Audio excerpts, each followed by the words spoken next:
हाय दोस्तों, कैसे हो आप सब। स्वागत है आपका हमारे YouTube चैनल क्रेजी कीड़ा में।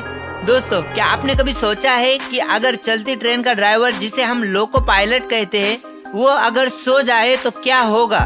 नहीं सोचा? कोई बात नहीं, मैं किस लिए हूँ। आपने हमारे चैनल को इसीलिए तो सब्सक्राइब कर रखा है ताकि मैं आपके सभी सवालों को दूर कर सकूं। दोस्तों, आमतौर पर हर एक ट्रेन में दो ड्राइवर होते हैं जिसे हम लोको पायलट कहते हैं। एक होता है मेन लोको पायलट और एक होता है असिस्टेंट लोको पायलट। ठीक है, अब अगर मेन लोको पायलट को नींद आ रही है या फिर उसकी तबीयत खराब है तो ऐसे में उसका जो पार्टनर है वो जो है तो उस ट्रेन को चलाता है। ठीक है, जो असिस्टेंट लोको पायलट होता है वो उस ट्रेन को चलाता है। ठीक है, और जो मेन लोको पायलट है वो आराम करता है। लेकिन ये भी सोचने वाली बात है कि अगर दोनों लोको पायलट को नींद आने लग जाए या फिर तबीयत खराब हो जाए तो फिर क्या होगा। क्या ट्रेन की जो एक्सीडेंट हो जाएगा, इसके बारे में भी जो है तो हम जानेंगे। ठीक है, क्योंकि ट्रेन को तो चलाना पड़ेगा और लोको पायलट के ऊपर एक बहुत बड़ी जिम्मेदारी होती है ट्रेन को सही सलामत अपने मंजिल तक लेकर जाने की। तो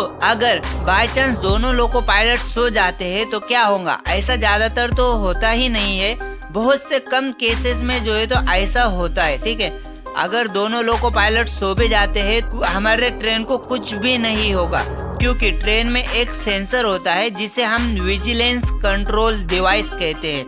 ये डिवाइस बहुत ही काम का है। अब मान लेते हैं कि हमारे दोनों लोको पायलट सो जाते हैं, तो ऐसे में ये जो विजिलेंस कंट्रोल डिवाइस है ये एक अलार्म की तरह काम करता है। अगर ट्रेन में 72 सेकंड तक कोई भी एक्टिविटी नहीं होती है, यानी कि लोको पायलट ट्रेन की स्पीड भी कम नहीं करता या फिर जो है तो ट्रेन का ब्रेक नहीं लगाता या फिर जो है तो हॉर्न नहीं बजाता है या फिर कोई भी एक्टिविटी ट्रेन में नहीं होती है, तो ये तुरंत ही ये डिवाइस एक्टिवेट हो जाता है और इसमें से एक अलार्म बजने लगता है जिससे लोको पायलट को एक बटन दबाकर बंद करना पड़ता है, वरना ट्रेन में जो है तो खुद ब खुद ब्रेक लगना स्टार्ट हो जाता है और ट्रेन थोड़ी दूर जाकर रुक जाती है और इससे किसी को कुछ भी परेशानी नहीं होती है और जो है तो कोई भी एक्सीडेंट नहीं होता है। जिन ट्रेनों में एक ही लोको पायलट होता है उनमें डेड मैन हैंडल डिवाइस लगा होता है। ठीक है, ये डिवाइस ड्राइवर के हाथों को सेंस करता रहता है। जब तक ट्रेन का ड्राइवर हैंडल पर हाथ रखे रहता है, यानी हैंडल को पकड़ कर रखता है,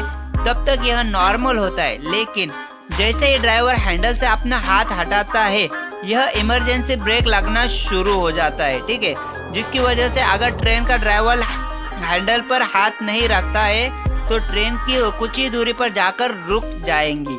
अब हम ट्रेन की बात कर ही रहे हैं तो हमें ये भी जान लेना चाहिए कि अगर एक ही पटरी पर दो ट्रेन आमने सामने आ जाए तो क्या होगा। तो चलिए थोड़ा इसके बारे में भी जान लेते हैं। दोस्तों, 2022 से पहले ट्रेनों में ऐसी कोई फैसिलिटी नहीं थी कि इन्हें इस तरह की सिचुएशन में ट्रेन ड्राइवर को पता चल सके कि जिस ट्रैक पर वह जा रहा है उसी ट्रैक पर सामने से भी कोई गाड़ी आ रही है।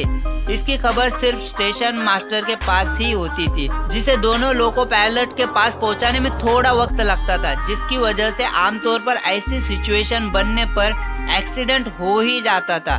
हालांकि ऐसी सिचुएशन बहुत कम, लगभग ना के बराबर बनती थी। लेकिन 2022 में भारतीय रेलवे के रेल मंत्री ने ट्रेन के इंजन में लगाए जाने वाले एक खास तरह के टेक्नोलॉजी का टेस्ट किया, जिसकी वजह से एक ही पटरी पर दो ट्रेनों के बीच में यदि 2 किलोमीटर से कम का डिस्टेंस होता है तो ट्रेन अपने आप ब्रेक लगना शुरू कर देता है और जैसे जैसे यह दूरी कम होती जाती है ट्रेन पर पूरा ब्रेक लग जाता है और ट्रेन रुक जाती है, जिससे एक्सीडेंट नहीं हो पाता है। और इस अमेजिंग गैजेट का नाम है कवच। ठीक है, तो दोस्तों उम्मीद करता हूँ आपको ये वीडियो बहुत ही पसंद आया होगा। अगर आपको ये वीडियो पसंद आया है तो प्लीज लाइक कर दीजिए वीडियो को और ऐसे ही अमेजिंग और गजब फैक्ट से रिलेटेड वीडियोस को देखते रहने के लिए सब्सक्राइब कर दीजिए हमारे चैनल को। तो चलिए मिलते हैं अगले और ऐसे ही अमेजिंग और गजब के फैक्ट्स वाले वीडियो में।